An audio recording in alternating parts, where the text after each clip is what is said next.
ने हमें बहुत ही सुंदर सुंदर ऐसे कुछ लाइन दिए हुए हैं। अगर हम उनकी धम्म पद पर चलेंगे तो कभी भी हमको दुख देखना नहीं पड़ेगा।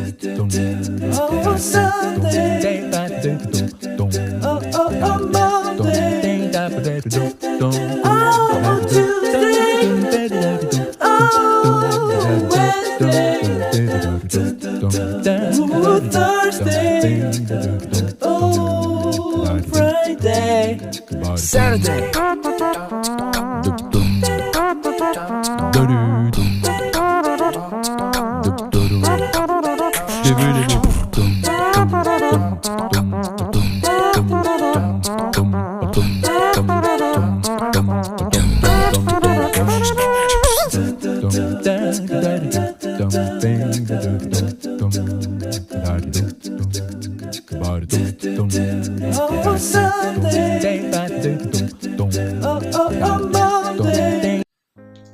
नमो बुद्धाय।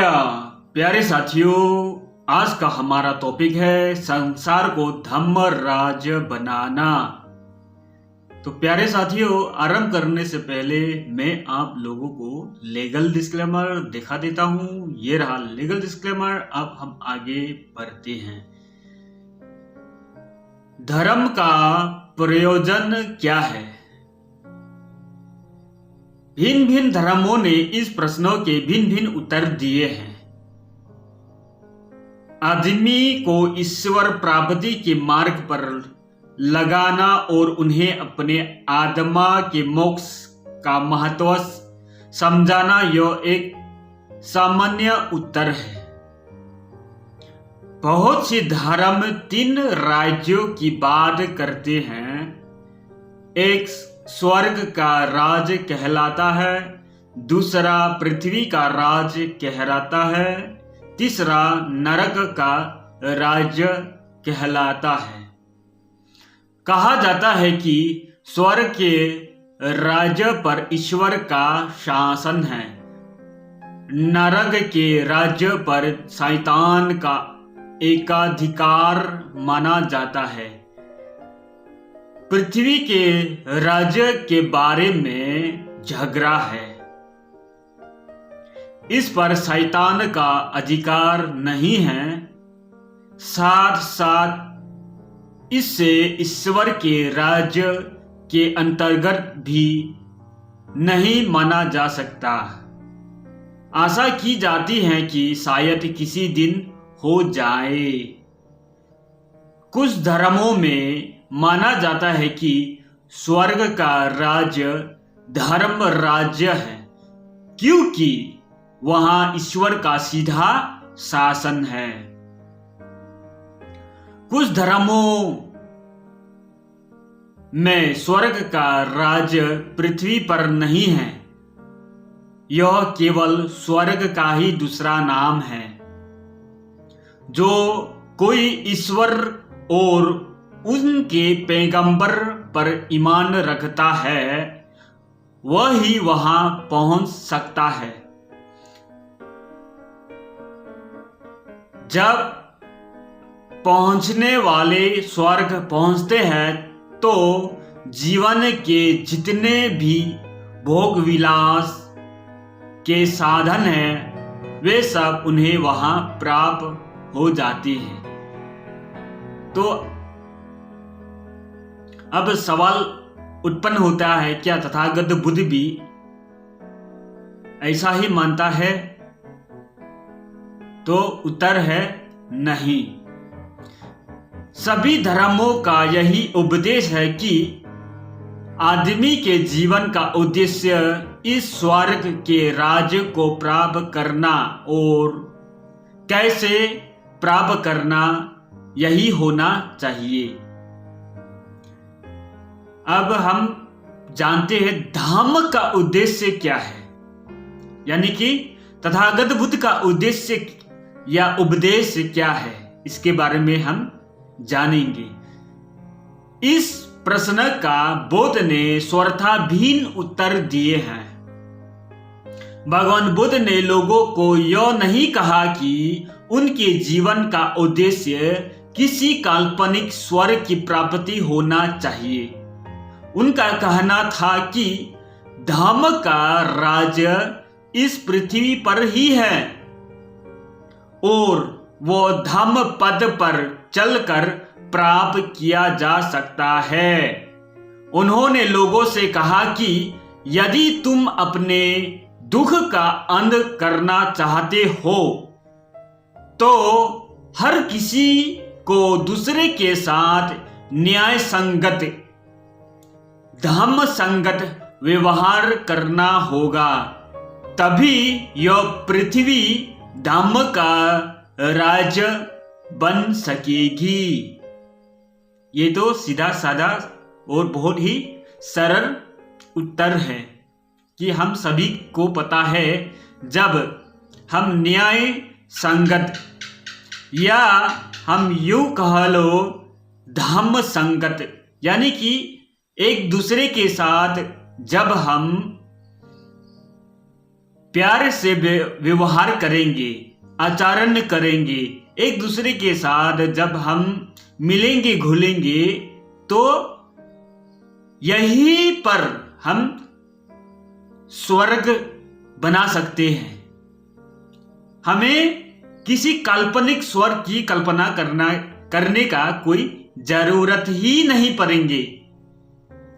जिस स्थान पर, जिस जगह पर, जिस गांव पर, जिस देश पर या यूं कह लो जिस प्रदेश पर हम रहते हैं, उस प्रदेश की लोग अगर भाईचारा रखेंगे, आपस में भाईचारा के साथ मिलकर रहेंगे, एक दूसरे के साथ हमेशा अच्छा व्यवहार करेंगे तो वही स्वर्ग होंगे। हमें काल्पनिक स्वर्ग की कल्पना करने की कोई जरूरत नहीं पड़ेगी। तो भगवान बुद्ध भी यही कहते हैं कि अगर आप लोगों को दुख से छुटकारा पाना है तो आप लोगों को क्या करना चाहिए? क्या करना चाहिए? भाईचारा बनाए रखना चाहिए, एक दूसरे के साथ हमेशा मिलकर रहना चाहिए, प्रेम से। तभी यह पृथ्वी धर्म राज्य बनेंगे, है कि नहीं? अन्य सब धर्मों की अपेक्षा तथागत के धर्म की यही अपनी विशेषता है। तथागत के धर्म में पंचशील पर जोर दिया गया है, अष्टांगिक मार्ग पर जोर दिया गया है और परिमिताओं पर जोर दिया गया है। तो पंचशील में क्या है, अष्टांगिक मार्ग पर क्या है और परिमिताएं क्या है, हम सभी को बहुत अच्छी से पता है। तो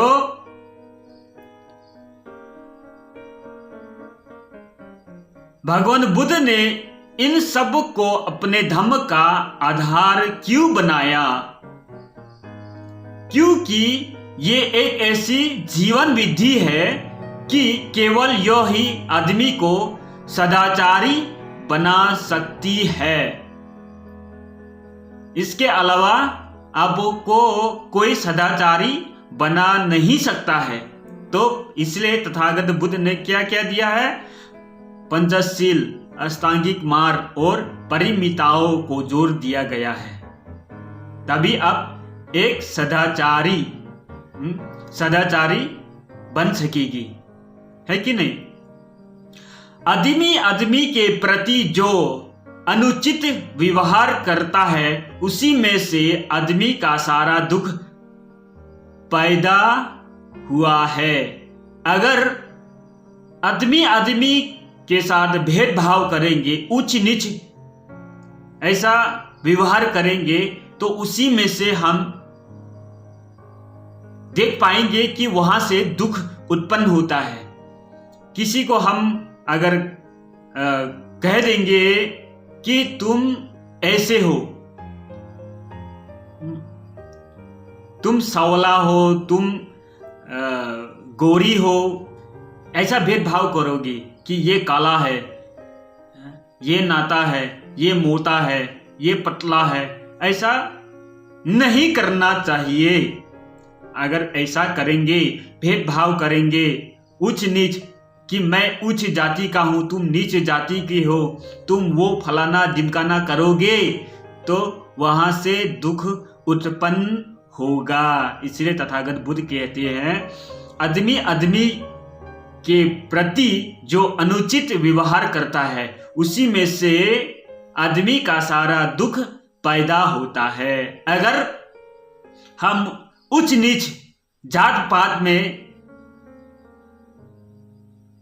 विश्वास नहीं करेंगे कि वो भी आदमी है, मैं भी आदमी हूं, अगर इस प्रकार का मन में धारणा लाएंगे तो कभी भी हम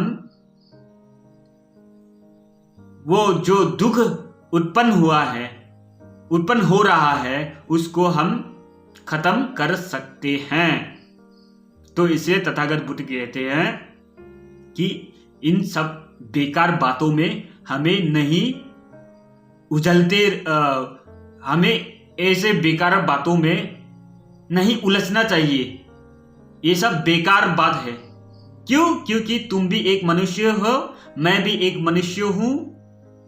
जितने भी इस पृथ्वी में जन्म लिया है सब लोगों का अधिकार है। आपको क्या खाना है खाइए, आपको कैसा रहना है रहिए, लेकिन आप दूसरे के प्रति जो आपका व्यवहार है वो अच्छा होना चाहिए। यानी कि आपका आचरण ये बहुत ही महत्व रखते हैं। तो आदमी के प्रति जो अनुचित व्यवहार है उनका नष्ट केवल धर्म ही कर सकता है और उससे उत्पन्न दुख भी।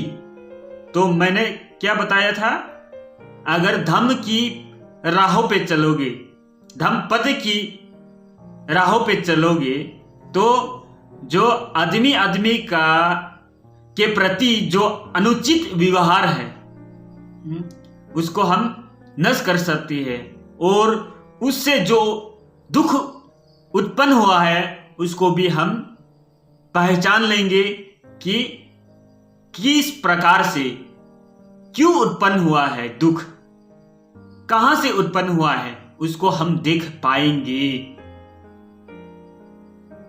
है कि नहीं? तो उसको हम देख पाएंगे।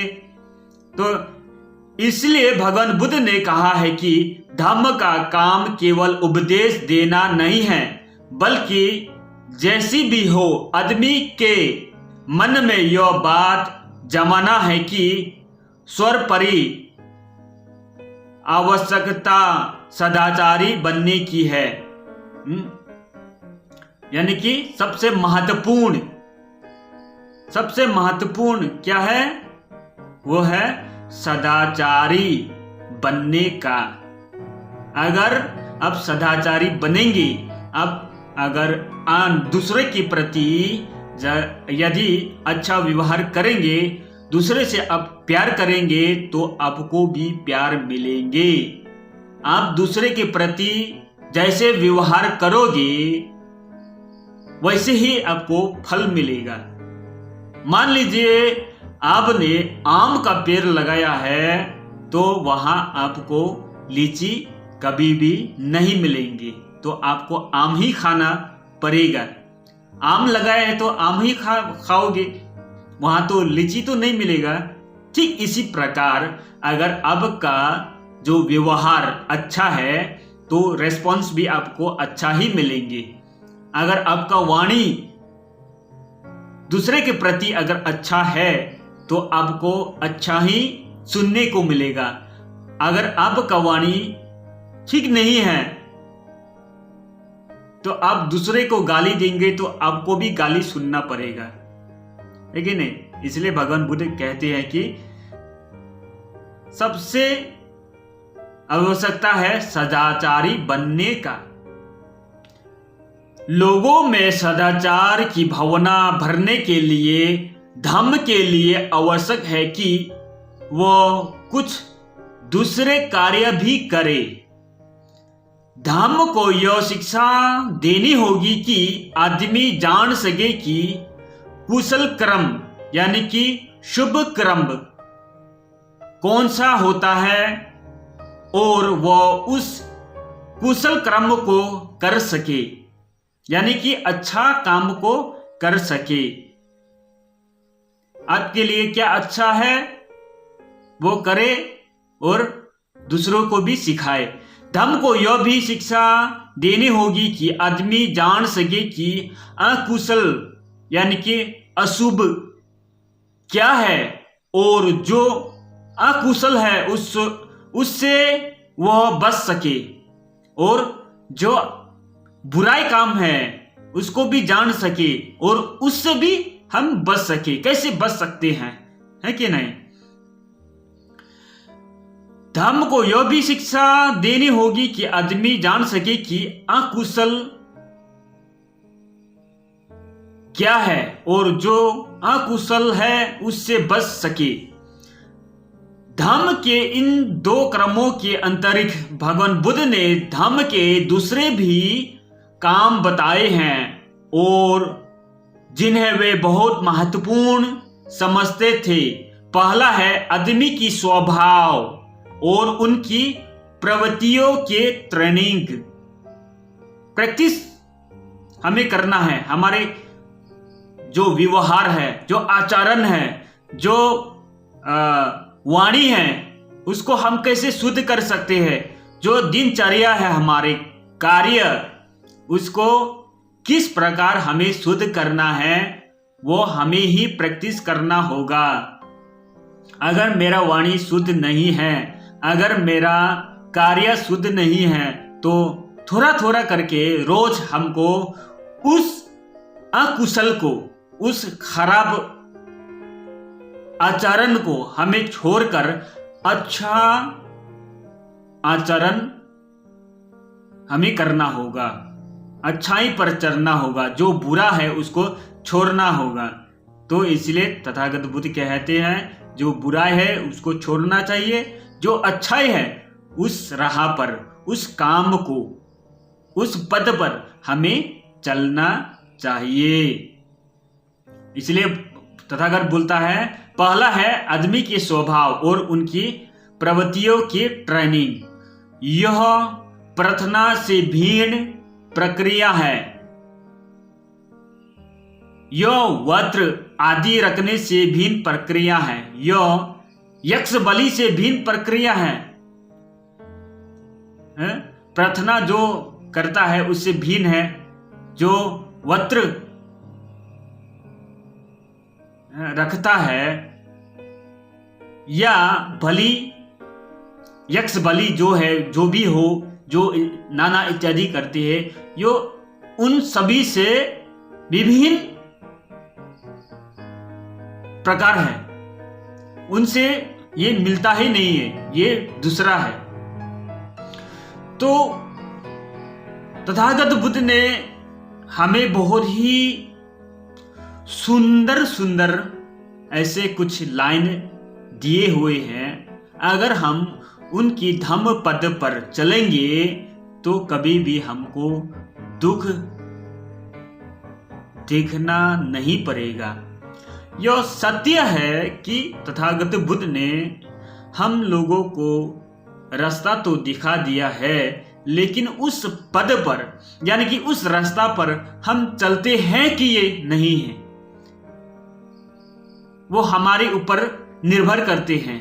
आपको एक अच्छे इंसान बनना है या नहीं बनना है, आपको किस प्रकार का इंसान बनना है, सभी लोगों के प्रिय बनना है या सभी लोगों की अप्रिय बनना है, ये आपके ऊपर निर्भर करते हैं, ये मेरे ऊपर निर्भर करते हैं। अगर कटु वचन बोलेंगे तो हमें भी कटु वचन ही सुनना पड़ेगा। जो अगर हमारे आचरण ठीक नहीं है तो हमें कटु वचन सुनना पड़ेगा। अगर मैं दूसरे के प्रति भाईचारा नहीं रखता हूं तो दूसरे लोग भी मेरे प्रति भाईचारा कभी नहीं रखेंगे। इस बात को हमें अपने मस्तिष्क पर बैठा लेना है कि जब तक मैं दूसरे के साथ अच्छा व्यवहार नहीं करूंगा तो दूसरे लोग भी मेरे साथ अच्छा व्यवहार नहीं करेंगे। अगर मैं दूसरे के साथ अच्छा वाणी नहीं रखूंगा तो दूसरे लोग भी मेरे प्रति अच्छा वाणी कभी भी नहीं बोलेंगे। इसलिए कहता है जो बोया है वही काटेंगे। यानी कि मैं जो करूंगा उसका फल अच्छा है या खराब है वे मैं ही पाऊंगा। इसलिए कहता है ना कि जो हमारे अच्छाई और बुराई है, जो बैलगाड़ी होता है ना, तो जो उसका पहिया है बैलों के पीछे पीछे चलते हैं ना, उसी प्रकार जो हमारे आचरण है, जो हमारे वाक्य है, जो हमारे वाणी है, वो भी ठीक उसी प्रकार हमारे पीछा करते रहते हैं कि अगर आपने ठीक कहा है तो आपको ठीक ही सुनना मिलेगा। अगर आपने अशुद्ध कहा या गाली गुलोस किया तो आपको भी गाली गुलोस ही सुनना पड़ेगा। तो प्यारे साथियों, फिलहाल तो बस इतना तक। फिर नई वीडियो के साथ मुलाकात होंगे। तब तक के लिए नमो बुद्धाय।